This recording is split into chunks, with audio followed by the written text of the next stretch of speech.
Assalamualaikum warahmatullahi wabarakatuh. Perkenalkan, nama saya Okta Toiba, NPM 1917051023 dari kelas A. Baiklah, di sini saya akan menjelaskan mengenai pushdown automata atau yang disingkat dengan PDA. Kita harus tahu dulu apa itu pengertian dari pushdown automata. PDA merupakan mesin otomata dari bahasa bebas konteks.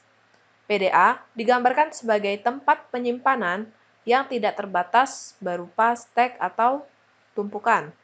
Stek merupakan kumpulan dari elemen-elemen sejenis dengan sifat penambahan elemen dan pengambilan elemen melalui suatu tempat yang disebut dengan top of stack, puncak dari stek. Jadi dia berbeda sama queue atau antrian. Pengambilan elemen dari stek dinyatakan dengan operasi pop, sedangkan memasukkan elemen ke dalam stek dengan posisi push. Jadi untuk ngambil itu pop, dan untuk memasukkan elemen itu push ke dalam tumpukan atau steknya. Kemudian kita lanjut aturan pengisian atau pengeluaran elemen stek menganut sistem FIFO atau last in first out. Kalau QU itu kalau nggak salah dia first in last out. Kemudian pengambilan elemen dari stek dikenal dengan istilah pop yang seperti saya jelaskan sebelumnya. Sedangkan kalau memasukkan dia istilahnya push. Contoh sebuah stek D, E, A, top stack. Jadi top stack-nya itu yang pertama, tumpukan yang pertama ini ada A, D, dan E. Kemudian bila dilakukan operasi pop, maka kondisi stack menjadi D, E. Kenapa? Kan pop tadi kan pengambilan. Jadi pengambilannya itu dilakukan di bagian A. Karena apa? Karena dia last in first out. Berarti yang terakhir kan di pop itu kan A. Berarti yang di inputan, yang di push itu kan A yang terakhir. Berarti yang kita pop yang pertama itu A, bukan yang E. Jadi apa yang dia duluan dimasukkan itu yang diambil duluan. Bila dilakukan operasi push B, maka kondisi stack menjadi seperti berikut, B, D, E. Karena tadi kan habis A, D, E itu di pop A-nya, kemudian dia push B. Jadi posisi A yang pertama diganti dengan posisi B. Kita lanjut untuk kelebihan dan karakteristik dari PDA. PDA mempunyai memori yang tidak terbatas, disebut stek atau tumpukan. PDA memiliki dua jenis, yaitu yang pertama ada PDA null stack, yaitu PDA yang melakukan penerimaan input dengan stek kosong.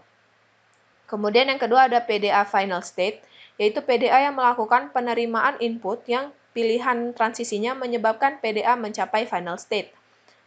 PDA dapat dianggap sebagai otomata hingga yang dilengkapi dengan stek.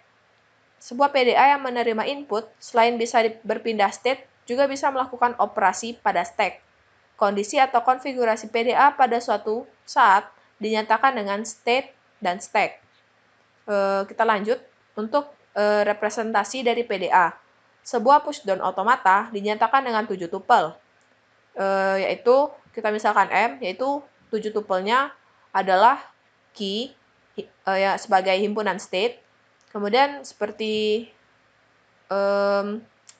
sigma itu himpunan simbol input. Kemudian simbol ini itu simbol tumpukan atau stack. Ini stacknya. Kemudian untuk delta itu fungsi transisinya. S-nya itu adalah state awal atau startnya yang merupakan anggota dari himpunan state. Kemudian F-nya atau final state itu merupakan himpunan state-nya juga. Kemudian ada Z, yaitu simbol awal tumpukan atau top stack, yang berarti simbol awalan Z ini merupakan anggota dari simbol-simbol tumpukan. Kemudian PDA menerima language dengan dua cara. Yang pertama itu dengan cara stack menjadi kosong. Kemudian yang kedua itu finite automata masuk final state. Kita lanjut ke jenis transisi PDA. Yang pertama membaca simbol input. Pada PDA yang membaca simbol input, terdapat sejumlah pilihan yang mungkin bergantung pada simbol input, simbol pada top stack, dan state.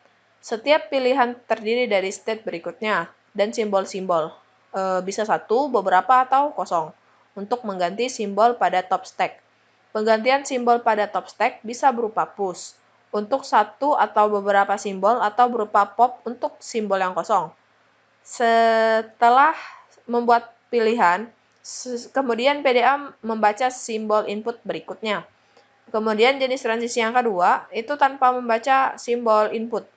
Jenis transisi tanpa membaca input adalah transisi yang dilakukan tanpa membaca input atau epsilon. Transisi ini memungkinkan PDA memanipulasi isi stack atau berpindah state tanpa membaca input. Kemudian untuk yang terakhir itu ada penggunaan PDA. Konteksnya karena pushdown otomata merupakan penerima bahasa-bahasa bebas konteks, maka untuk suatu bahasa bebas konteks dapat diperoleh sebuah pushdown otomata yang menerimanya. Sebaliknya, dari bahasa yang diterima oleh sebuah pushdown otomata dapat diketahui suatu tata bahasa bebas konteks. Mungkin itu saja penjelasan mengenai tata bahasa bebas konteksnya. Maaf bila ada salah kata maupun ucapan. Saya akhiri. Wassalamualaikum warahmatullahi wabarakatuh.